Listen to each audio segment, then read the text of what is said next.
तो जैसा कि हमने बताया आज गुरुवार है और हम पशुओं के बारे में बात करेंगे। हम बात करेंगे पशुओं में सामान्यतः पाए जाने वाले खुरपका मुंहपका रोग के बारे में। और इस रोग के बारे में हमें जानकारी देंगे डॉक्टर अशोक कुमार साहनी जी, जो कि उपनिदेशक है पशुपालन विभाग के। तो आइए चलते उन्हीं के पास और बात करते हैं। डॉक्टर साहब, आपका हमारे प्रोग्राम कृषि दर्शन में बहुत बहुत स्वागत है। जी, मैं जानना चाहूंगी कि सामान्यतः देखा जाता है पशुओं में एक रोग पाया जाता है खुरपका और मुंहपका। पहले तो ये बताइए कि ये रोग है क्या? देखिए, खुरपका मुंहपका रोग ये खुर वाले जानवरों में जैसे गाय, भैंस, भेड़, बकरी और कुछ जंगली जानवर जैसे हिरन इत्यादि में होने वाला एक वायरस जनित रोग है। यह एक बहुत ही संक्रामक रोग है और पशुओं में बहुत तेजी से फैलने वाला रोग है। इसमें बहुत ज्यादा पशु बीमार पड़ते हैं और यदि समय से उनका उपचार नहीं किया गया तो उनकी बहुत ही ज्यादा मृत्यु होती है। भारतवर्ष में पशुपालकों की लापरवाही के कारण इस रोग से प्रतिवर्ष लगभग 7,500 करोड़ रुपए का आर्थिक नुकसान हमारे देश को इस रोग से झेलना पड़ता है। तो इसलिए इस रोग में बहुत ही एहतियात रखनी बहुत ही जरूरी है। डॉक्टर साहब, ये बताइए कि ये खुरपका मुंहपका रोग जिसके बारे में हम बात कर रहे हैं, इसके क्या लक्षण हैं? किस तरह से पता चले कि हमारे पशु को ये रोग हुआ है? उसके पशु के मुंह में छाले हो जाते हैं और पशु जो है उसके मुंह में से लार गिरने लगती है। गाय भैंस उसके मुंह में से लार गिरने लगती है। भेड़ बकरी के मुंह में से लार कम निकलती है और वो उसके मुंह में फफोले पड़ जाते हैं और कुछ दिनों बाद वो फफोले फूट जाते हैं और उन फूटे हुए फफोलों के स्थान पर जख्म हो जाते हैं।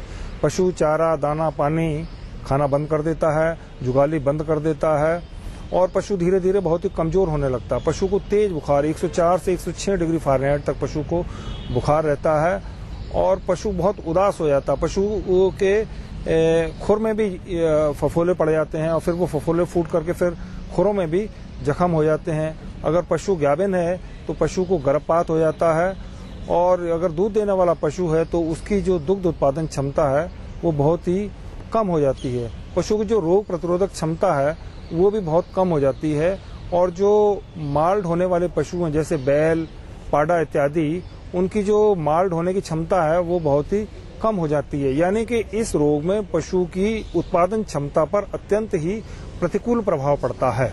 डॉक्टर साहब, ये बताइए जैसे अगर किसी पशु को रोग हो गया है, पशुपालक के पास अक्सर बहुत सारे पशु होते हैं, साथ साथ भी रहते हैं, एक पशु को हुआ तो क्या ऐसे संभावना है कि दूसरे भी पशु को वो हो सकता है? देखिए, ये जो रोग है ये एक पशु से दूसरे पशु में बहुत ही तेजी से फैलने वाला रोग है और यह रोग वायु के द्वारा भी, ये चूंकि इसका जो विषाणु है वायु के द्वारा भी फैलता है, पशुपालक के हाथों के द्वारा भी फैलता है, दूषित चारा, दाना, पानी उसके द्वारा भी फैलता है।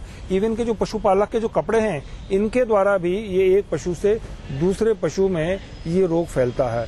इसलिए ये जो इसका जो विषाणु है वो बहुत ही तेजी से फैलने वाला विषाणु है और खासतौर से इस मौसम में जैसे फरवरी मार्च में इन दिनों ये रोग बहुत तेजी से फैलता है और गर्मी के मौसम में ये रोग कम देखने को मिलता है। इसलिए इस मौसम में जिन भी पशुपालकों ने कोई एहतियात नहीं बरती है उनको पूरा एहतियात बरतना बहुत ही जरूरी है।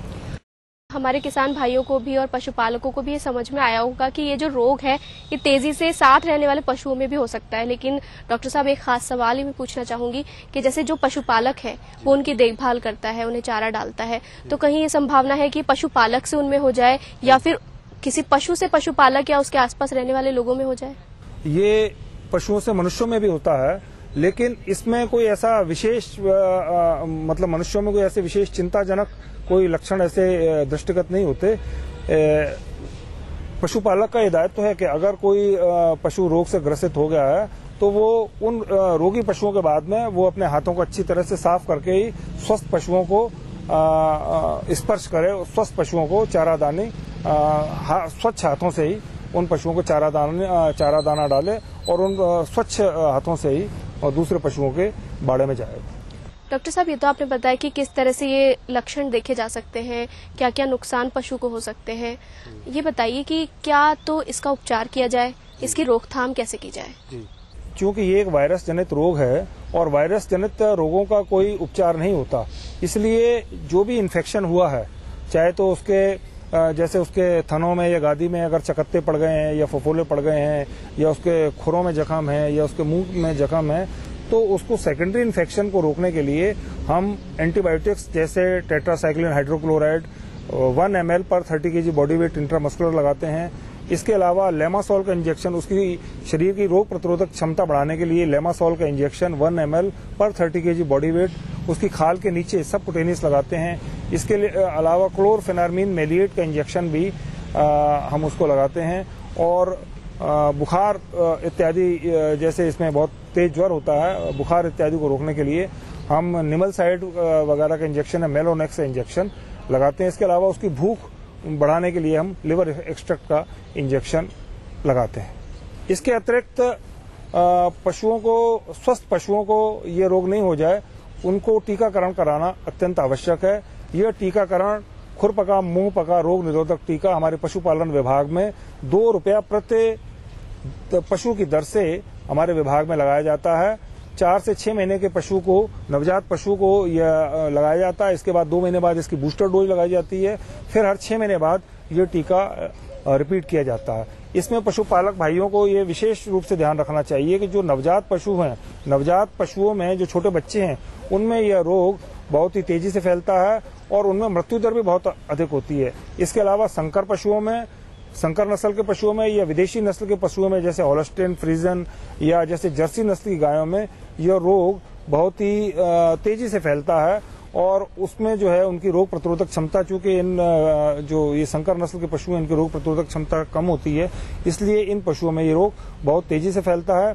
इसलिए हमारे पशुपालक भाइयों से ये निवेदन है कि जिन पशुओं के अभी भी टीका नहीं लगा है, उन स्वस्थ पशुओं को अभी भी वो पशु चिकित्सालय में जाकर के ये रोग निरोधक टीका आवश्यक रूप से लगवा लें। और साथ ही जो पशु बीमार हैं, उन बीमार पशुओं को स्वस्थ पशुओं से बिल्कुल अलग कर दें और स्वस्थ पशुओं को आवश्यक रूप से टीकाकरण लगाना जरूरी है। और जो बीमार पशु हैं उनको तरल खाद्य पदार्थ दें। उनको जो सख्त जो खाद्य पदार्थ हैं जैसे तूड़ा वगैरह है या कुट्टी वगैरह, इस तरह से नहीं दें। उनको दलिया, छाछ और बरसीम, रिजका, इस तरह का जो तरल पदार्थ है या हरा चारा है वो जानवर को खिलाएं। इसके अतिरिक्त पशु को जैसे मोठ की रोटी है या बाजरे की रोटी है, उसके ऊपर तिल्ली का तेल लगा करके चुपड़ी हुई दें, तो उससे भी जानवर को काफी आराम मिलता है। और जानवर के जो मुंह है, मुंह को जो लाल दवाई है, पोटेशियम परमैंगनेट है, उसके 2% के घोल से उसका मुंह साफ करना चाहिए। दिन में 2-3 बार उसका मुंह साफ करना चाहिए। या इसके अलावा नीला थोथा या फिटकरी है, उसको भी, उससे भी पशु का मुंह साफ करना चाहिए। खुर में भी पोटेशियम परमैंगनेट की दवाई डालनी चाहिए। अगर खुरों में जख्म पड़ गए हैं तो फिनाइल से अच्छी तरह से उसको धोना चाहिए और फिर रुई का फोया फिनाइल में डुबो करके खुर में बांध करके अच्छी तरह से लगाना चाहिए। यदि जख्म हो गया है तो फिनाइल, एक हिस्सा फिनाइल का और एक हिस्सा सरसों का तेल, दोनों मिलाकर के रुई का फोस तो उसके अंदर डाल देना चाहिए और पट्टी बांध देना चाहिए, जिससे पशु को काफी आराम मिलता है और पशु हमारा काफी उससे निरापद रहता है। डॉक्टर साहब, एक अहम सवाल ये है कि रोग बहुत सामान्य सा है, अक्सर होता रहता है, तो पशुपालकों को ये परेशानी आती है कि किससे इस बारे में बात करें, किससे पूछे, किसके पास जाकर इसकी जानकारी ले, उपचार कैसे कराएं। तो आप ये बताइए कि किस स्तर के अधिकारी से जाकर वो बात कर सकते हैं और कैसे इससे निजात दिला सकते हैं। देखिए, जैसे ही इस रोग की सूचना पशुपालक को मिलती है, उसे तुरंत ही निकट के पशु चिकित्सालय में जाकर के पशु चिकित्सा अधिकारी से संपर्क करना चाहिए ताकि वो समस्त स्वस्थ पशुओं में टीकाकरण कर दे और जो बीमार पशु हैं उनका उपचार कर दे। इस समय हमारे प्रदेश में मुख्यमंत्री निःशुल्क पशुधन योजना लागू है और हमारे जो पशु चिकित्सालयों में निःशुल्क पशुओं के लिए दवाएं उपलब्ध हैं।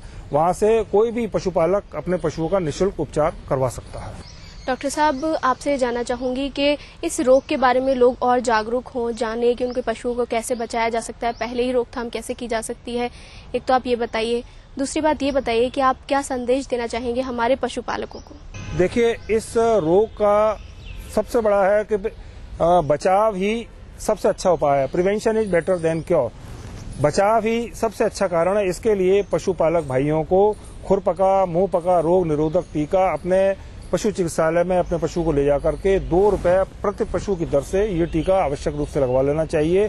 और अगर कोई पशु बीमार हो गया तो उसको स्वस्थ पशुओं से तत्काल उसको अलग कर देना चाहिए और बीमार पशुओं का तत्काल ही पशु चिकित्सालय में उसको ले जाकर उसका उपचार करवाना चाहिए, जहां निःशुल्क दवाएं हमारे पशुपालन विभाग द्वारा पशुपालकों को दी जाती है। डॉक्टर अशोक साहनी जी, आप हमारे प्रोग्राम में आए, इतनी खास जानकारी आपने हमारे पशुपालकों को दी, इसके लिए आपका बहुत बहुत धन्यवाद।